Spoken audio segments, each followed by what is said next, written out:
The Grand Alliance. In the glimmering halls of the Galactic Alliance Citadel, representatives from 1,000 star systems gathered. For millennia, the Alliance had reigned supreme, its member civilizations sharing knowledge, trade, and protection. Their combined military might was unrivaled, a testament to the advanced technologies of the Verithax, the psionic powers of the Quellari, and the sheer numbers of the insectoid swarms. Presiding over the assembly was Grand Admiral Zorval, a seasoned warrior of the reptilian Verithax.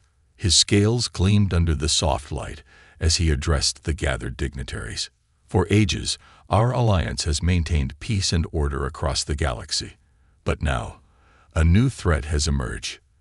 The humans, a young and aggressive species, have begun to expand beyond their allotted borders.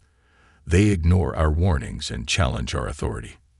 Murmurs of concern rippled through the chamber.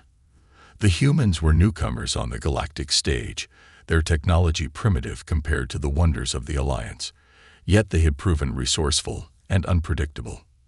"We have tolerated their insolence for too long," Zorval continued, his voice hardening.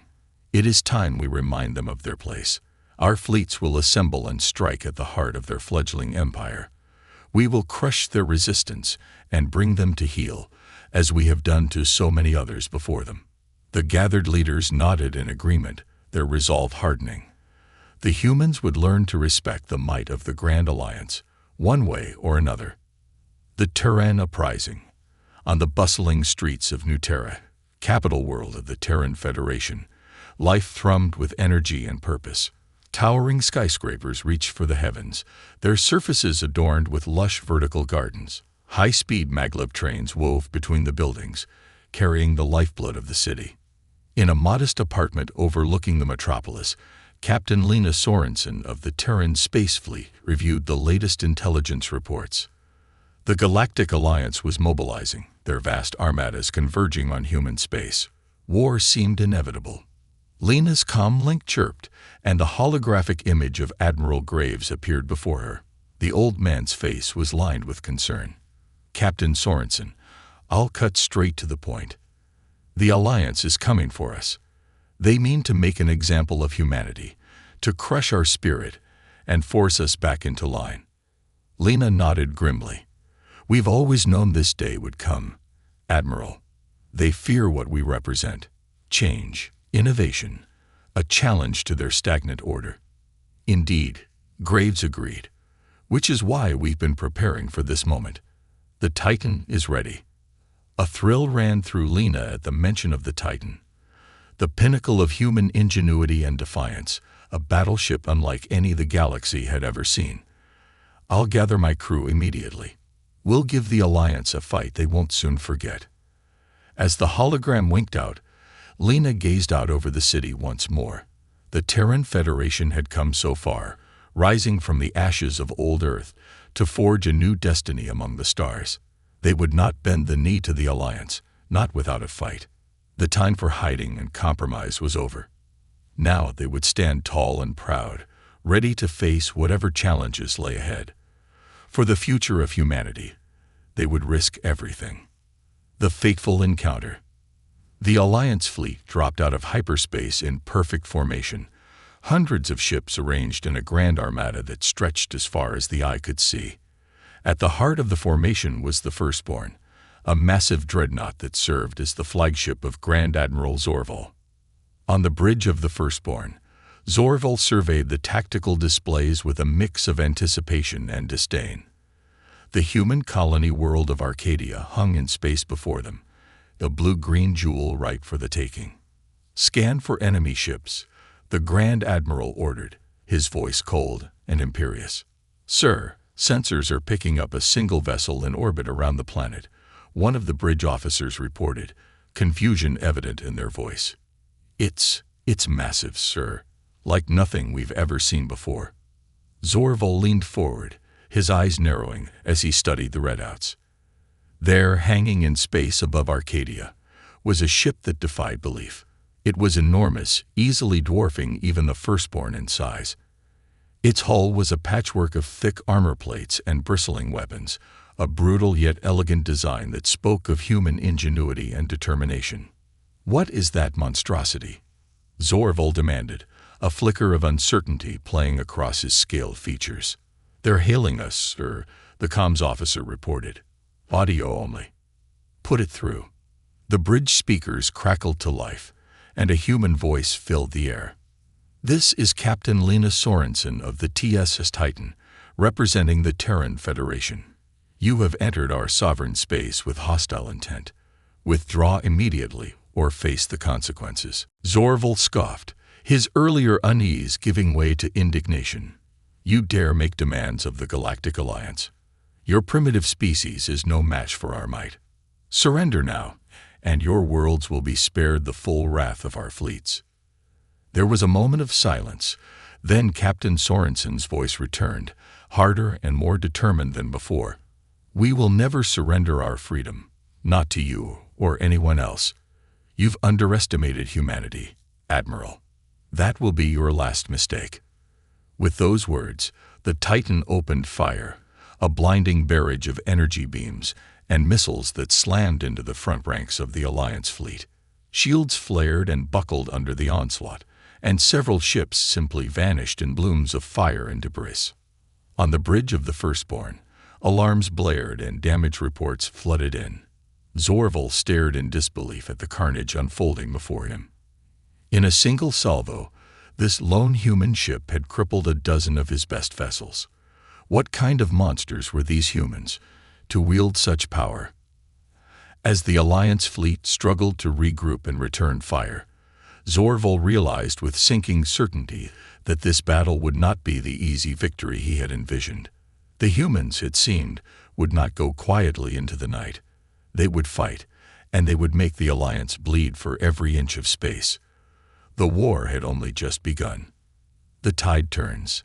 The battle raged on, the void of space lit by the flashes of weapons fire and the blooms of dying ships. The Alliance fleet, vast and powerful, hurled itself against the lone human battleship with all its might. And yet, against all odds, the Titan endured. Its hull, a marvel of human engineering, shrugged off the worst of the bombardment, auto repair systems working overtime to seal breaches and maintain integrity. Its weapons, an eclectic mix of cutting-edge technology and tried-and-true design, lashed out with devastating precision, picking off enemy vessels one by one. On the bridge of the Titan, Captain Lena Sorensen orchestrated the chaos with cool determination. Her crew, the best and brightest the Terran Federation had to offer, worked their stations with fluid efficiency, adapting and improvising in the face of overwhelming odds. "Reroute power from the secondary reactors to the forward shields," Lena ordered as the ship shuddered under another impact. "And get me a firing solution on that Quellery battlecruiser, now." In the heart of the Titan's engine room, Chief Engineer Hassan Abedi coaxed miracles from the ship's experimental drive core.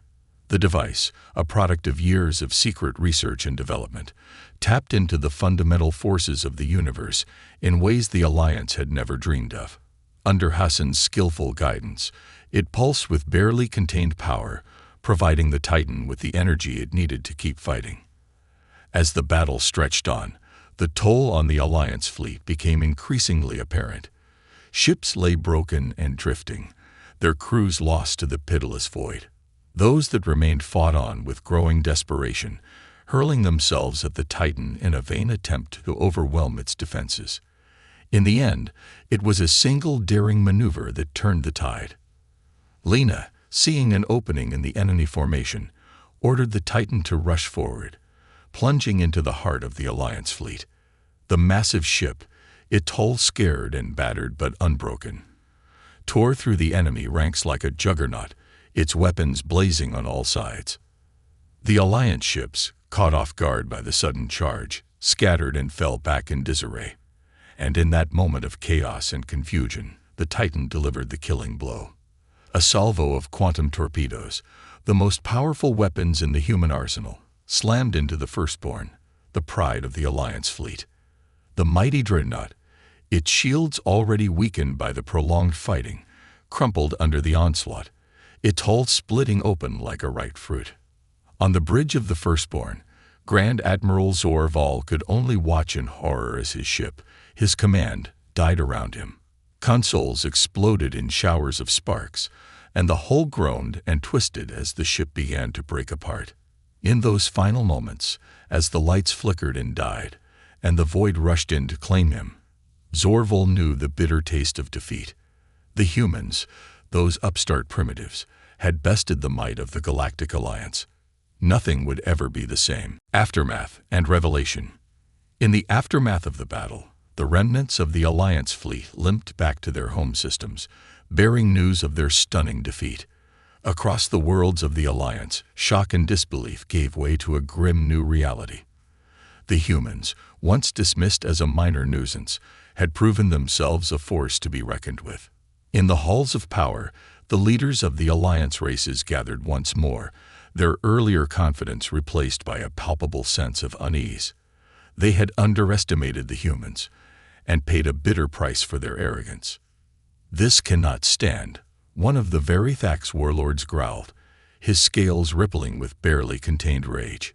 "We must marshal our full strength and crush the humans before they grow any stronger, and risk another humiliation," a Quillary matriarch countered, her telepathic voice tinged with caution. "The humans have already shown they are not to be trifled with. Perhaps it is time to reconsider our approach." As the debate raged on, a new voice cut through the clamor. It was the ambassador from the Orion Compact, a small but respected neutral power. "If I may," the diminutive alien said, their voice soft but commanding, "I believe there is more to this situation than meets the eye." The gathered leaders fell silent, their attention turning to the ambassador. The humans' victory was no fluke, no mere stroke of luck. The technology they employed, the tactics they used, these are not the marks of a primitive species fumbling its way to the stars. No, there is something else at work here. The ambassador produced a data crystal and inserted it into the chamber's main holoprojector. An image sprang to life above the gathered leaders, a star map marked with glowing points of light. "These," the ambassador said, "are the locations of other human colonies, ones we had not previously known about.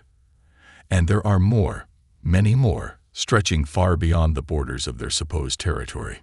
A murmur of alarm rippled through the chamber as the implications sank in. The humans were not the fledgling, isolated species they had been led to believe. They were a sprawling, well-established power, with a reach that extended far beyond what the Alliance had ever suspected.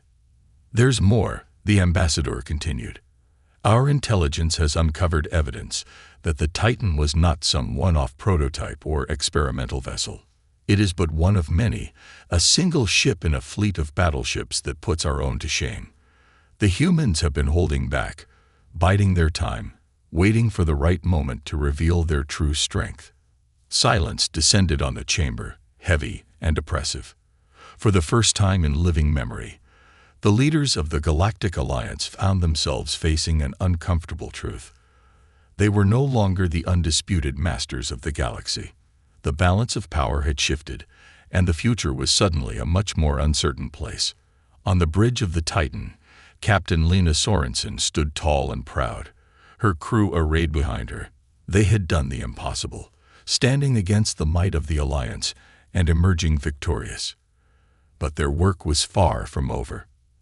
As the ship set course for the nearest human colony, Lena knew that the road ahead would be long and hard. The Alliance would not take this defeat lying down. They would regroup, and they would come for humanity with all their strength. But the humans would be ready, united and determined, fighting for their place among the stars. And in the heart of the Terran Federation, a new hope was kindled. The dream of a galaxy where humanity stood tall and free, beholden to no one but themselves. It was a dream worth fighting for, a dream that the crew of the Titan, and all the ships that followed in their wake, would gladly give their lives to make a reality. The future was uncertain, but one thing was clear: the age of human ascendancy had begun, and nothing would ever be the same. The end. First contact surprise. High Admiral Vexterra of the Galactic Hegemony stood motionless on a command deck of the HSS Inevitable Truth, her crystalline sensory filaments gleaming under the holographic displays. The massive exploration vessel, pride of the hegemony's third discovery fleet, hung in space at the edge of an unremarkable solar system. Another primitive world, she muttered, studying the blue-green planet displayed on the main viewport. Sensor Chief, begin standard evaluation protocols. But Chief Science Officer Clan's response wasn't the usual dry recitation of atmospheric composition and technological development markers. Instead, the usually stoic officer's voice carried an edge of confusion. Admiral, we're experiencing some unusual readings. Vexterra's filaments shifted from their usual calm blue to an irritated orange. The Inevitable Truth carried the most advanced scanning technology in known space. Its quantum arrays could detect a handheld computer from orbit, map underground bunkers with perfect precision, and analyze the composition of a planet's core in seconds. Unusual how? The readings, they don't make sense. We're detecting primitive radio waves, consistent with early spacefaring civilization. But there's something else. Clan's tentacles twisted in agitation as he manipulated the holographic controls. There are energy signatures that simply shouldn't exist at this level of development. They appear and disappear at random. And the orbital space. Show me, Vexterra commanded. The main display shifted, showing a representation of Earth's orbital space. At first glance, it appeared cluttered with primitive satellites and debris, exactly what one would expect from a young species taking its first steps into space. But as she watched, patterns emerged that made her sensory filaments pulse with alarm. The debris wasn't random. It moved with purpose, creating complex geometric patterns that shifted and flowed like a living thing. And scattered throughout were energy signatures that defied classification. Quantum fluctuations that shouldn't be possible without technology centuries beyond what the surface scan suggested. Launch probe series Alpha through Gamma, she ordered. Fold spectrum analysis. The probes launched, sophisticated machines that represented the pinnacle of hegemony technology. They moved through space with perfect precision, their sensors extending invisible tendrils of analysis toward Earth. The first probe disappeared. Not exploded, not disabled, simply ceased to exist. One moment it was there, the next it was gone, without any indication of weapon fire or defensive systems. The second probe began transmitting impossible data, readings that suggested it was simultaneously in a dozen different locations, experiencing multiple timelines at once. Then it too vanished. The third probe made it closest to Earth before its sensor feeds dissolved into chaos. In its final transmission, it reported detecting a fleet of ships larger than the entire hegemony navy. A second later, the readings changed to show nothing but empty space. Then it detected what appeared to be a small civilian transport. Then a gas giant. Then a star about to go supernova. Then nothing.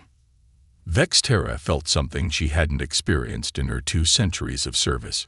Genuine fear. Signal the fleet, she ordered. Full defensive formation. And open a communication channel on all frequencies. Admiral, her communication officer interjected. We're receiving a transmission. It's using our own encrypted channels. The main display flickered, and Vexterra found herself facing the human female in what appeared to be a formal uniform. The human smiled, and when she spoke, it was in perfect high hegemony dialect. Welcome to Sol System, Admiral Vexterra. I'm Fleet Commander Sarah Chen of the Earth Defense Force. I hope you'll forgive our little demonstration, but we find it's best to establish certain facts early in these encounters. Vexterra's filaments pulsed rapidly. You know who I am. You can access our secure channels, and you've done something to space itself around your world. All true, Commander Chen replied. We've been watching your approach for the past 3 months.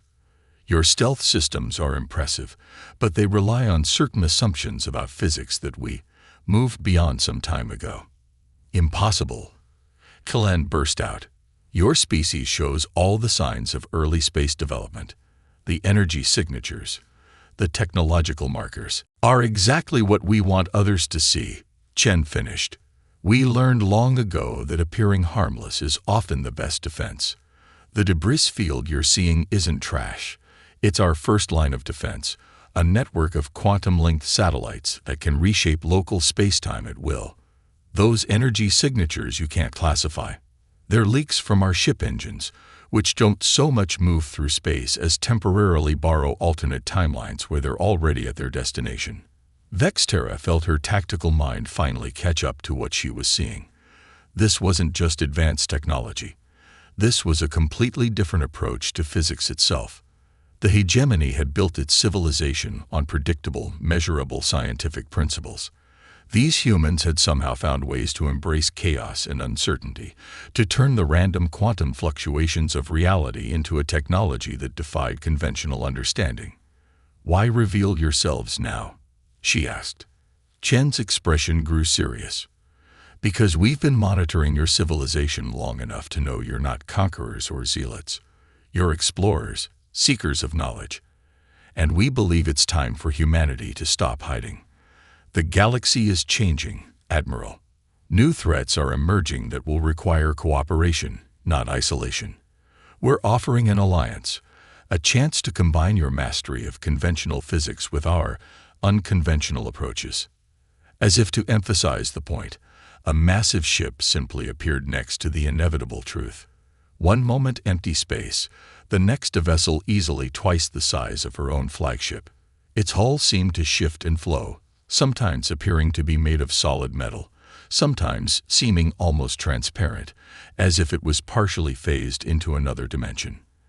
"That's impossible," Clan whispered again, but this time there was wonder in his voice rather than denial. "Impossible is what humans do best, Chief Science Officer," Chen replied with another smile.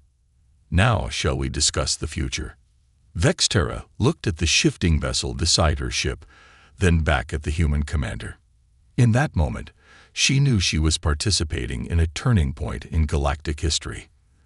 The hegemony's understanding of the universe was about to change forever. "Yes, Commander Chen," she said, her filaments settling into a pattern indicating formal diplomatic contact. "I believe we have much to discuss. The Ghost Fleet." 3 months after first contact, High Admiral Vexterra found herself aboard the human vessel Quantum Dream, watching reality itself bend around her. The ship's observation deck offered a clear view of what the humans called their Ghost Fleet demonstration, and every passing moment made her question more of what she'd once considered fundamental laws of physics. "You have to understand," Lieutenant Commander Marcus Wong explained, his hands dancing over holographic controls that seemed to float in midair. "We took a different path to the stars than most species. When we realized we weren't alone in the galaxy, we didn't know if we'd be meeting friends or conquerors, so we built our fleet around one principle: unpredictability." As if to demonstrate his point, a squadron of human ships shimmered into view. One moment they appeared as massive dreadnoughts, the next as small corvettes, then as civilian transports, their very nature seeming to fluctuate between states of existence. "What you're seeing isn't cloaking technology," Wong continued. "It's reality manipulation on a quantum level. Each ship exists in multiple states simultaneously, and we can collapse those states at will to appear however we choose." Killan, who had insisted on accompanying Vexterra despite his initial skepticism, leaned forward with undisguised fascination. "But the energy requirements must be astronomical." Wong smiled. "That's where you're thinking too conventionally. We don't generate energy to power these systems. We borrow it." "Borrow it?" Vexterra's sensory filaments twisted in confusion. "From where?" "From other timelines, other dimensions, even from slightly different versions of our own ships." Wong's expression grew serious. "We discovered something interesting when we started experimenting with quantum mechanics on a macro scale. Reality isn't single-threaded. It's more like a vast ocean of possibilities, all existing simultaneously. Our ships don't just travel through space. They surfed probability itself. A new vessel appeared, larger than the others. Unlike the militant designs of the Ghost Fleet, this one had the sleek lines of a research vessel. Its hull seemed to ripple like water, reflecting light that seemed to come from nowhere and everywhere at once. This, Wang said with evident pride, is the Einstein's Dream, our newest research vessel. It's not just a ship, it's a mobile probability manipulation laboratory.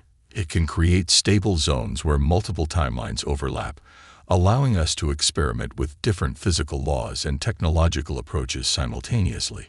Vexterra watched as the Einstein's Dream demonstrated its capabilities. In one moment, it generated what appeared to be a small sun, contained within a field of shifting quantum states. In the next, it created a zone where gravity seemed to flow like water, forming complex geometric patterns in space. The implications for warfare are obvious, she noted, her tactical mind automatically assessing the military applications. Actually, Wang corrected gently, we're more interested in the peaceful applications. Imagine being able to terraform planets by borrowing atmospheric conditions from timeline variants where they developed differently, or solving energy crises by tapping into probability states where efficient fusion was developed centuries earlier. Kalan's tentacles were practically writhing with excitement. The mathematical models required to maintain stable quantum states at this scale, they must be incredibly complex. They were, until we developed quantum-native AI systems that could think in multiple probability states simultaneously. Our ship AIs don't just process information, they exist across multiple timelines, allowing them to calculate optimal solutions by literally trying every possibility at once. A subtle vibration ran through the quantum dream, and Wang's expression became more serious. Ah, right on schedule. Admiral, you might want to brace yourself. We're about to demonstrate our most advanced propulsion system. Before Vexterra could respond, reality shifted. There was no sensation of movement, no acceleration, not even the subtle displacement of standard FTL travel. One moment they were in Earth's orbit, the next, they were halfway across the solar system. How? Kalan began, but Wang interrupted with a raised hand. We didn't move through space, he explained. We simply shifted our quantum state to one where we were already here. No acceleration required, no energy expenditure for movement. We just changed which version of reality we were occupying. Vexterra felt her conception of naval warfare crumbling. The hegemony's entire strategic doctrine was based on controlling space, maintaining superior positioning, and managing energy expenditure for propulsion and combat. But these humans had simply bypassed all of that, creating ships that ignored the conventional rules of physics itself. There's more, Wang continued, his voice taking on an edge of excitement. We've been analyzing your technology as well, and we found ways to combine our approaches. Imagine quantum state manipulation guided by your precision engineering. Ships that could not only shift between states of reality, but do so with perfect accuracy and control. The implications struck Vexterra like a physical blow. You're proposing a joint development program. More than that, Wang replied. We're proposing a complete reimagining of how civilization approaches space travel and exploration. The hegemony has spent millennia mastering the art of working within the universe's rules. We've spent centuries learning how to bend those rules. Together, he gestured at the Einstein's Dream, which was now generating what appeared to be a small galaxy in miniature, perfectly contained within its quantum fields. Together, we could rewrite the rules entirely. As if to emphasize his point, a fleet of ships winked into existence around them. But these weren't just human vessels or hegemony designs. They were hybrids, combining the organic crystalline architecture of hegemony engineering with the reality-bending capabilities of human quantum technology. They moved through space like schools of fish swimming through probability itself, leaving ripples in space-time that glowed with possibilities. The Ghost Fleet was just the beginning, Wang said softly. Wait until you see what we can build together. Vexterra watched the hybrid ships dance through quantum states, and for the first time in her long career, she felt something beyond tactical assessment or diplomatic calculation. She felt wonder. Technological exchange. The Joint Species Development Center floated in Earth orbit like a crystal lotus blooming in space. Its petals were hegemony bioarchitecture, growing and adapting in real time, while its core pulsed with the quantum uncertainty field that characterized human engineering. Inside, history was being made one breakthrough at a time. Dr. Elena Santos stood before a mixed team of human and hegemony scientists, her holographic display showing what appeared to be impossible, a perfect fusion of both species' technological approaches. The breakthrough came when we stopped trying to reconcile our different understanding of physics, she explained, her hands moving through the complex three-dimensional display. Instead, we embraced the contradiction. The prototype ship in the display looked like a dream made solid. Its hull was composed of living crystal, grown using hegemony biotechnology, but each crystal facet contained quantum probability matrices of human design. The result was a vessel that could literally grow new configurations of itself by pulling possibilities from alternate timelines. Remarkable, muttered Chief Engineer Extal, his crystalline appendages shifting through patterns of deep thought. You've used our biological growth patterns to stabilize your quantum fluctuations. The ship isn't just changing states, it's evolving through them. Exactly, Elena beamed. And your crystalline computing architecture provided the perfect medium for our quantum A's. They can now exist in a state of biological quantum superposition, growing and learning across multiple probability states simultaneously. The demonstration continued as the prototype in the simulation encountered various scenarios. When faced with a hostile environment, it grew armor plates that existed in multiple phases of matter simultaneously. When needing to traverse great distances, it developed propulsion systems that borrowed momentum from countless parallel versions of itself. But the real breakthrough, Elena continued, came when we applied these principles to non-military applications. The display shifted to show a barren planet. As they watched, the new hybrid technology went to work. Quantum probability fields interacted with hegemony bioengineering, drawing from timelines where the planet had developed differently. Atmosphere began to form, pulled from possibilities where the world had retained its original gas envelope.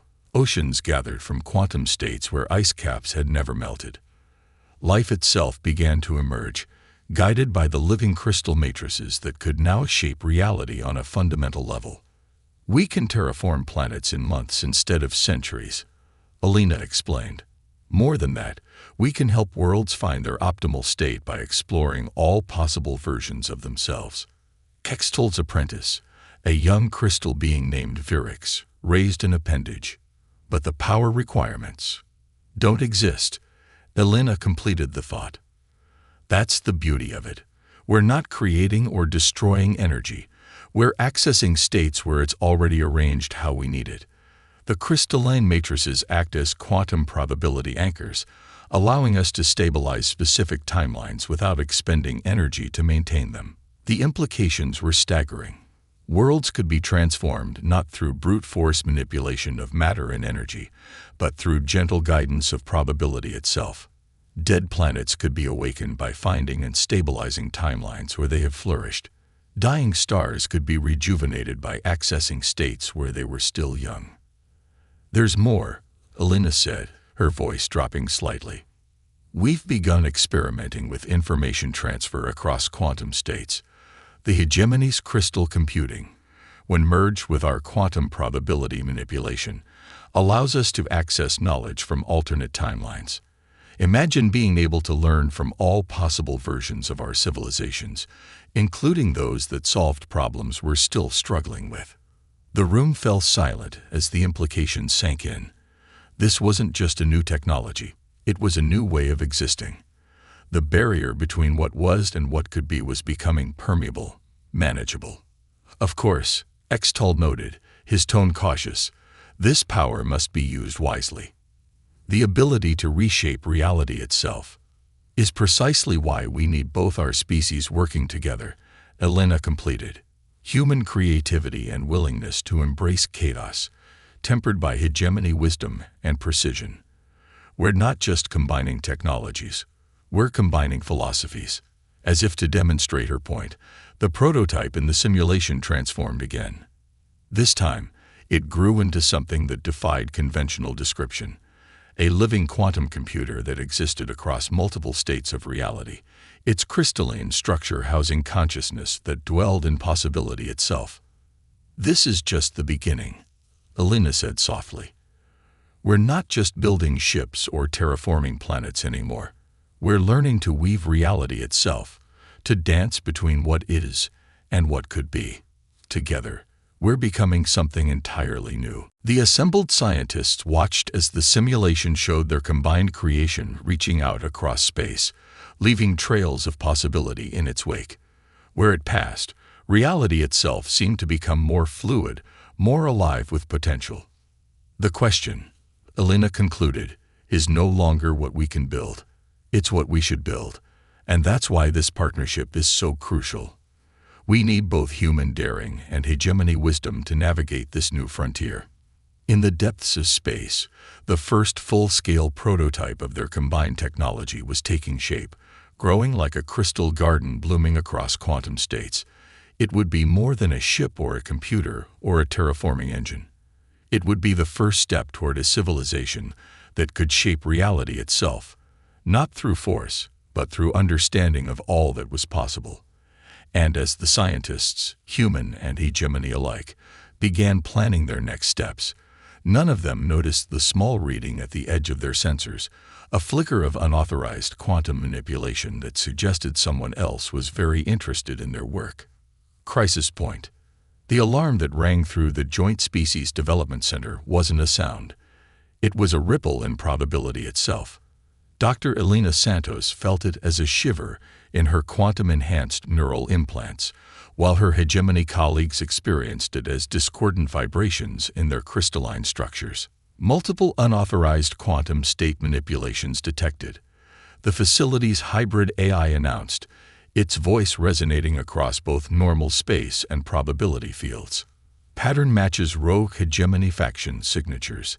They're attempting to access the prototype. High Admiral Vexterra's filaments flashed crimson with rage. "The purists," she snarled. "They've always opposed cooperation with other species. Show me." The main display activated, revealing a scene that existed across multiple probability states simultaneously. A fleet of modified hegemony vessels, their crystalline structures corrupted with unauthorized modifications, was attempting to breach the quantum security fields around the prototype. But they weren't just attacking. They were trying to steal the very essence of the new technology. "They're using crude versions of our quantum manipulation techniques," Elena observed, her augmented senses analyzing the attack patterns. "They must have stolen early research data, but they don't understand the underlying principles. They're brute-forcing probability itself. That's insanely dangerous," Hextall warned, his crystalline form vibrating with alarm. Unstable quantum manipulation on that scale could tear apart the local space-time fabric.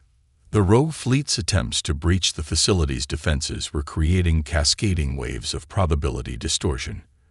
Reality itself seemed to shiver around their ships as they tried to exist in multiple states at once, seeking configurations that would allow them to bypass the security systems. "We need to stop them," Vexterra declared. But direct military action could trigger a catastrophic probability cascade. Their unstable quantum fields could interact chaotically with weapons fire. Elena's eyes lit up with sudden inspiration. "Then we don't fight them. We show them why cooperation is essential." She turned to Hextall. "The prototype. It's ready for a field test, isn't it?" The hegemony engineer's crystalline surface rippled with uncertainty. "Theoretically, yes. But we haven't fully tested the reality integration protocols." "Perfect," Elena interrupted, "because what we're about to do isn't in any test protocol." She interfaced directly with the facility's systems, her quantum-enhanced consciousness extending into the prototype's control matrix. "Admiral, I need your authorization to activate the full hybrid systems." Vexterra's filaments pulsed with decision. Granted, whatever you're planning, do it fast. The prototype awakened, its crystalline structure flowing like liquid light as quantum probability fields bloomed around it. But instead of taking defensive action, it began to expand its consciousness across multiple states of reality simultaneously. "What are you doing?"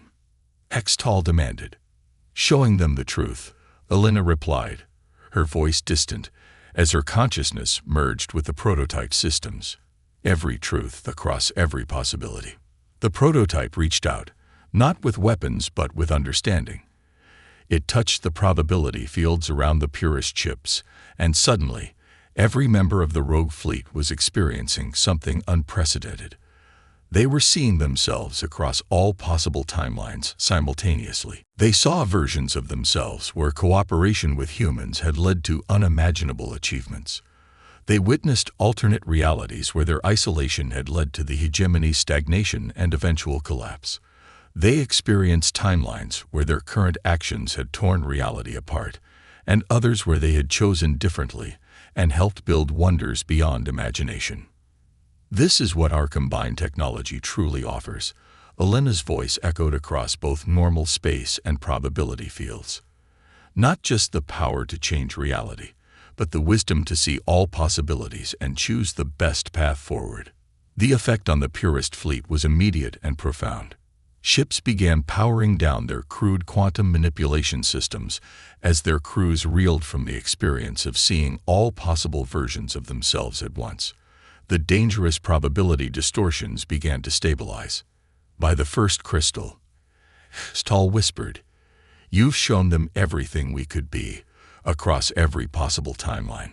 More importantly, Vexterra added, her filaments shifting to a deep blue of understanding, "You've shown them everything we already are. In all the quantum states we exist in simultaneously. They can't deny the value of cooperation when they've experienced it across a million different possibilities." The prototype continued its work, not just neutralizing the threat, but healing the probability damage the purists' crude attempts had caused. Where reality had been strained, it wove new connections across quantum states. Where probability fields had been distorted, it restored the natural flow of possibility. As the crisis subsided, Elena gradually separated her consciousness from the prototype systems, but something had changed. The experience of existing across multiple states of reality, of seeing all possibilities simultaneously, had left an indelible mark on everyone involved. "We'll need to rethink our security protocols," Vexterra noted, ever the tactician. "But more importantly, we need to rethink how we share this technology. What just happened proves both its power and its danger." "No," Elena corrected gently.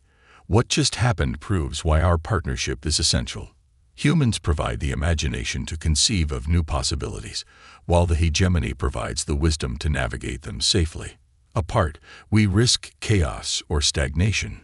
Together," she gestured at the prototype, still gently manipulating quantum fields to heal the damaged fabric of space-time. "Together, we can do more than explore reality. We can nurture it, guide it, help it grow into something more beautiful than either of our species could have imagined alone." In the space around them, the purest ships were powering down, their crews forever changed by what they had experienced. And in the quantum fields that permeated everything, new possibilities were blooming. Possibilities that would lead both species toward a future neither could have reached alone. New Era Dawn. 1 year after the Purist incident, the Quantum Nexus station hung in space like a dream made manifest. Its crystalline spires grew through multiple probability states simultaneously, while quantum fields danced around it like auroras of possibility. The station represented more than a technological achievement. It was a symbol of how far both species had come together. Inside the station's central chamber, High Admiral Vexterra and Dr. Elena Santos stood before a gathered assembly of human and hegemony leaders. Behind them, a massive viewing window showed a sight that would have been impossible just a year ago. Ships of both species, their designs now seamlessly blending crystalline biotechnology with quantum probability manipulation, moving through space like schools of fish, swimming through streams of reality itself. The universe is not what we thought it was. Alina began, her neural implants creating subtle quantum echoes that allowed her words to resonate on multiple levels of reality simultaneously. It's not a single fixed timeline marching forward. It's an ocean of possibility, and we're finally learning to swim. Vexterra's filaments shifted in patterns of agreement as she continued the presentation. The purest incident taught us something crucial. Power without wisdom is dangerous, but wisdom without innovation leads to stagnation. Together, we found a balance that neither of our species could have achieved alone. The main display activated, showing their latest breakthrough. It wasn't a weapon or a shield or even a ship. It was something entirely new. The Quantum Harmony Network, a vast web of crystalline nodes existing across multiple quantum states, allowing instant communication and cooperation not just across space, but across possible realities. We're no longer just exploring space, Alina explained. We're exploring possibility itself. The network allows us to learn from every version of ourselves across every timeline. When one reality faces a crisis, we can draw on solutions found in others. The display shifted to show their newest vessels, the probability weavers. Unlike traditional ships, these were more like mobile reality anchors, capable of stabilizing beneficial quantum states and gently redirecting harmful ones. They didn't just travel through space, they nurtured it, helping reality itself grow toward its highest potential. But our greatest achievement isn't technological, Vexterra added. It's philosophical. We've learned that strength doesn't come from domination or isolation. It comes from synthesis, the blending of different perspectives, different approaches, different ways of seeing reality itself. As if to demonstrate her point, the station's quantum field suddenly shifted, allowing everyone present to briefly experience multiple versions of themselves simultaneously. They saw timelines where their species had never met, where they had fought, where they had failed to cooperate, and they saw the incredible achievements possible when they worked together. The next phase begins today, Alina announced. The network isn't just for our two species. We're extending an invitation to all spacefaring civilizations, not to join an empire or submit to authority, but to participate in something greater, a cooperative effort to nurture reality itself. The display showed their vision, a galaxy where quantum probability manipulation and crystalline biotechnology worked together to heal dying stars, restore lost worlds, and open new frontiers of possibility. Ships that didn't just explore space but helped it flourish. Communications that didn't just cross distance but learned from all possible outcomes. Some will say we're playing with forces we don't understand. Vexterra acknowledged that we're meddling with the fundamental nature of reality itself. Her filaments shifted to a pattern that humans had learned to recognize as a smile. And they're right. We are. But we're doing it together, with wisdom and purpose. Alina gestured to the window, where the hybrid ships continued their quantum dance. Look at them. Each one exists in multiple states simultaneously, just like reality itself. They don't fight against the chaos of quantum uncertainty. They embrace it, guide it, help it grow into something beautiful. That's what we've become, Vexterra concluded. Not conquerors of reality, but gardeners of possibility. And this is just the beginning. As if in response to her words, the Quantum Harmony Network activated fully for the first time.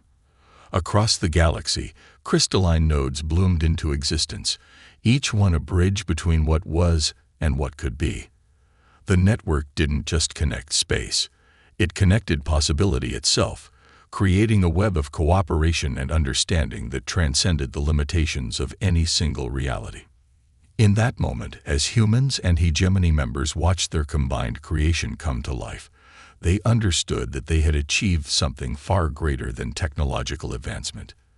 They had evolved beyond the boundaries of their original species, beyond the limitations of single-state existence, into something new. Gardeners of reality itself, nurturing the very fabric of existence toward its highest potential. The future that stretched before them wasn't just one of exploration or advancement. It was one of nurturing, of growing, of helping reality itself achieve its fullest potential. And they would face that future not as separate species, but as partners in the greatest adventure either civilization had ever undertaken: the cultivation of possibility itself. As the ceremony concluded, Alina and Vexterra shared a look of understanding. They had done more than bridge the gap between their species. They had opened a door to an entirely new way of existing. The age of single-state reality was over. The era of quantum harmony had begun.